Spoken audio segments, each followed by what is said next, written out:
Olá pessoal, tudo bem? Como vão todos? Aqui quem fala é Rafael, do canal Max Orquídeas. Hoje eu estou aqui na companhia de três das minhas lindas FAOs que estão floridas nesta estação, para a gente falar de um tema que gera muitas discussões, que é a adubação. Então, antes de mais nada, eu quero dizer que adubo é uma escolha pessoal, né? Cada um usa o adubo que quer, da forma que quer, tá? Eu não quero que esse vídeo seja interpretado como uma indicação minha sobre os adubos que eu vou falar aqui, né? Eu estou dando exemplos de coisas que eu faço no meu cultivo porque as pessoas me perguntam. Então, este vídeo, ele é uma resposta aos seguidores que perguntam aqui nos comentários sobre como eu faço a minha adubação. Correto? Que isso fique bem claro, eu não estou sendo patrocinado por nenhum destes adubos para trazê-los aqui. Sim, eu vou mostrar, eu não vou esconder qual é, porque as pessoas vão me perguntar, então eu já acho mais prático eu mostrar no vídeo. E aí aqui eu vou mostrar exatamente também como é feita a aplicação de acordo com o rótulo, tá certo? Antes de mais nada, vamos só aqui pontuar que é importante sim fazer a adubação. Por quê? Veja bem, você está com uma planta dentro de um vaso dentro da sua casa. Isso significa que você é responsável por regar essa planta, para dar água para essa planta e, óbvio, seria interessante também que se desse alimento para essa planta, porque ela não tem condições de buscar isso sozinha, já que ela está dentro de um vaso dentro da sua casa. Por isso é importante sim adubar. Ah, mas Rafael, minha planta está aqui há 2, 3 anos, eu nunca adubei e ela continua bonita. Ok, isso acontece mesmo com as orquídeas. Às vezes a gente fica 1 ano, 2 sem adubar e ela continua dando flores e tal. Só que ao longo dos anos, ela vai sim consumindo as reservas que as próprias estruturas da planta usam, né, para água e nutrientes, e chega um momento que ao longo do tempo ela vai se enfraquecendo. Quem aqui nunca teve uma orquídea que no começo dava muitas flores, ao longo dos anos ela foi só perdendo força, foi tendo menos folha, apesar de continuar viva, e as florações a cada ano foram diminuindo. Isso pode ser sim um sintoma de uma nutrição deficiente, de uma nutrição que não está à altura do que a planta precisa, principalmente para orquídeas de alta performance, orquídeas que têm uma capacidade muito grande de florir. Então elas vão florir muito e isso vai usar as reservas de nutriente delas, e se você não for repondo isso ao longo do tempo, a sua planta ela vai correndo sim esse risco de enfraquecer.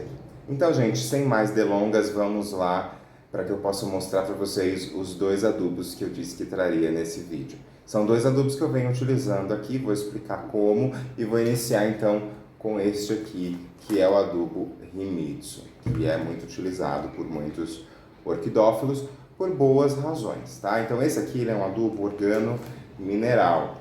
Ele tem uma composição bastante interessante. Ele é como se fosse um bocache com grande potencial de NPK, né? E ele não queima as raízes. Eu vou deixar aqui na edição do vídeo a foto do rótulozinho, porque às vezes fica ruim de focar com o celular. Mas eu vou falar aqui rapidamente, ó. Vocês podem acompanhar na telinha. Modo de usar: cultura de orquídeas. 1 colher de sopa para plantas de pote grande e 1 colher de chá para plantas de pote pequeno.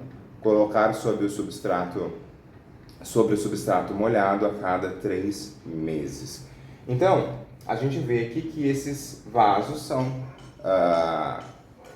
de um tamanho mais convencional. Eu poderia interpretar aqui como um pote pequeno ou médio, então coloca ali 1 colher de chá, 1 colher de sobremesa, digamos assim, a cada 3 meses. Então não é para exagerar. Esse aqui ele é um pozinho marrom, eu vou mostrar para vocês, para quem não conhece. Então aqui a gente 1 colher pequenininha só para eu pegar, tá? Essa é uma de café que eu vou usar para mostrar o outro adubo, mas só para tentar mostrar aqui na câmera, ó. Ele parece realmente um bocache convencional, ó, tá? Então, ver se eu consigo aproximar aqui. Então, vocês podem ver, ó, a textura, esse pozinho meio amarronzado. E o bom dele é, como eu disse, você conseguir jogar em qualquer lugar do vaso, por cima das raízes, do rizoma. Ele não queima a planta, tá? Eu fiz alguns vídeos aqui no canal recentemente em que eu mencionei o uso desse adubo, inclusive replantio de Cattleya que eu fiz com vocês aqui, eu também tenho usado esse adubo e ele é muito bom realmente, então eu gosto dele e é por isso que eu estou mostrando ele aqui, tá certo? Uma forma alternativa de utilizar esse adubo Himitsu ou qualquer outro bokashi ou adubo em pó assim, é esse porta-adubo que tem esse espeto e buraquinhos aqui. Você coloca a quantidade aqui e tampa. Na tampinha também tem furinhos, porque quando você regar ele fechadinho, a água entra aqui e escorre por aqui sobre o local onde a sua planta está, seja uma madeira ou mesmo dentro de um vaso, tá? Eu vou deixar uma foto aqui no cantinho de um porta-adubo desse que está com Himitsu aqui na minha área de serviço, naquela minha Oncidium no tronquinho que todos conhecem. Vamos então agora para o segundo exemplo, que são adubos hidrossolúveis, ou seja, adubos que a gente dilui em água e aplica, né? Adubos de caráter mineral. Lá no organo mineral a gente tinha a questão do bokashi enriquecido com NPK, que disponibilizava esses nutrientes para a planta bem mais rápido do que um bokashi convencional, sem queimar as raízes, né? O que eu disse que era uma excelente vantagem. Aqui a gente tem realmente já o mineral pronto também. Então, quando você faz o uso desses adubos solúveis, a planta já consegue absorver esses nutrientes. Porque quando a gente aduba uma planta com torta de mamona, por exemplo, a torta de mamona ela é só um adubo orgânico. A planta, a orquídea, não vai comer a torta de mamona, assim, digamos. As bactérias ali, os decompositores precisam degradar aquele componente para que sejam liberados, então, os minerais que a planta utiliza, no caso o nitrogênio, né, o potássio e, enfim, os nutrientes já na forma química, tá? Então, por isso que quando você usa um adubo assim, tem muita gente que gosta, por quê? Porque ele já está pronto, balanceado na quantidade que a sua orquídea precisa. Aqui eu tenho o 94515 e esse aqui é o 301010. Esse aqui é o de crescimento, desenvolvimento, porque ele tem mais nitrogênio, né? No NPK, o primeiro número, nesse caso o 30, é o maior, então ele tem mais concentração de nitrogênio. E esse aqui, o fósforo, que é o 45, que é o número do meio, é o item com mais proporção dentro, né? Então, N de nitrogênio, o P de fósforo e o K de potássio, tá? Há estudos hoje em dia que dizem que o fósforo ele não é assim tão fundamental para a planta florir como antes se acreditava. Então, se você quiser utilizar um ou outro, isso não vai fazer diferença. E mais uma vez, não é o adubo de floração que vai fazer a sua planta florir. Isso eu deixo aqui muito bem claro, eu já falei isso várias vezes. O adubo ele é um complemento do seu cultivo, ele é parte do seu cultivo, mas não é um adubo que vai fazer uma planta que não floresce florir, tá? Se você não cuidar dela com rega adequada, com local adequado, com toda uma série de fatores em conjunto estando adequados, o adubo ele não vai ser um milagre do seu cultivo, mas ele é sim muito importante porque ele vai nutrir as suas plantas a médio e longo prazo, tá certo? Agora a gente vai falar então, gente, de como aplicar, como usar. Tanto um quanto o outro, a aplicação é a mesma. A tabelinha aqui atrás, um tá verde, outro tá cor-de-rosa, mas a informação é exatamente igual. Eu vou deixar aqui no cantinho a foto do rótulo para vocês lerem enquanto eu acompanho daqui, porque o celular não vai conseguir focar da maneira que eu quero, tá? Vou deixar a solução aqui e vou explicar. Primeira linha, aplicação foliar, ou seja, o que ele entende por isso? Lá na última coluna, pulverizar a parte de cima e de baixo das folhas. Aí você utiliza uma colher de café, não é de chá, não é de sobremesa, não é de sopa, é de café, certo? Vamos seguir a risca o que está sendo dito aqui. Uma colher de café por litro de água e você gera uma solução assim com esse azul. E aí você pode aplicar semanalmente nessa concentração, aplicando nas folhas, na parte de cima ou na parte de baixo, e na parte de baixo das folhas, tá? Conforme aqui a instrução. Segunda linha, aplicação via fertirrigação, ou seja, uma irrigação com fertilizante junto, que é, como eles entendem, colocar em um regador e regar o substrato, quando você então molha o substrato como um todo com esse líquido, tá? Aí para isso você usa só meia colher de café em 1 litro de água, e aí você, em vez de usar semanalmente, usa a cada 15 dias. Esse é o que o fabricante recomenda, tá certo?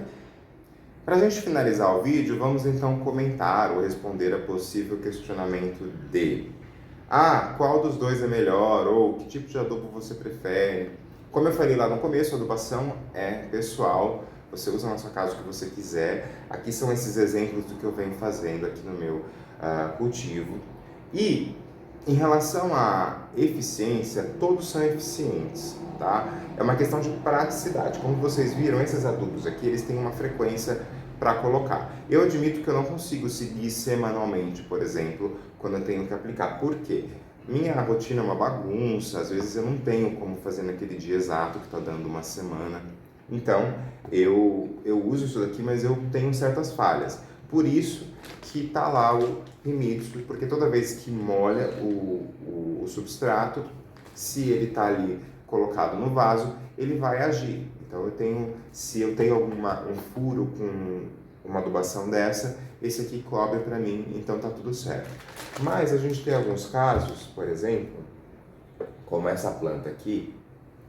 Quem já acompanha o canal sabe que ela estava em recuperação na água e acabou florescendo. E aí eu deixei ela aqui porque eu não queria interromper esse lindo processo dela. Aqui eu deixo ela só com água, como vocês já viram, quem assistiu o vídeo. E nesse caso, uma vez por semana, então eu busco encher o vasinho dela aqui com a opção do rótulo aqui de baixo, né, de fertirrigação, com a meia colher de café, porque aí eu estou expondo as raízes ao produto, tá? Então aí eu deixo ali de 3 a 5 minutinhos e escorro, e depois eu boto água normal, você não vai deixar ela mergulhada no adubo ad eternum, tá? Então aí nesse caso, como ela tá com as raízes nuas direto na água, eu não tenho como jogar o Himitsu aqui, né? Então para isso o Himitsu não vai ser a melhor opção. Nesse caso sim, eu preciso do líquido para facilitar aqui por uma questão dinâmica e uma questão até óbvia nesse caso, tá certo? Mas num caso como essa daqui, a nossa linda Oegane, ela tá num vaso com substrato convencional e tem a aplicação do Himitsu aqui. Inclusive, agora na entrada do mês de setembro já vai fazer 3 meses da última vez que eu apliquei e vou reaplicar. Tá certo? Então é dessa forma que eu avalio se eu vou usar um ou outro, e aí eu anoto tudo aqui num caderninho para eu ter controle de quando eu fiz, em qual planta eu fiz, porque senão você acaba assim se perdendo se você tem muitas plantas. Tá certo? Eu vou ficando por aqui no vídeo de hoje. Eu tentei mostrar para vocês da forma mais objetiva possível. Caso tenham dúvidas, podem escrever aqui. Me contem como vocês adubam as plantas de vocês, que eu quero saber também. Se vocês tiverem uma dúvida mais profunda, coloquem de qual região do Brasil vocês são, para que eu possa entender melhor o cultivo antes de responder ou dizer qualquer coisa.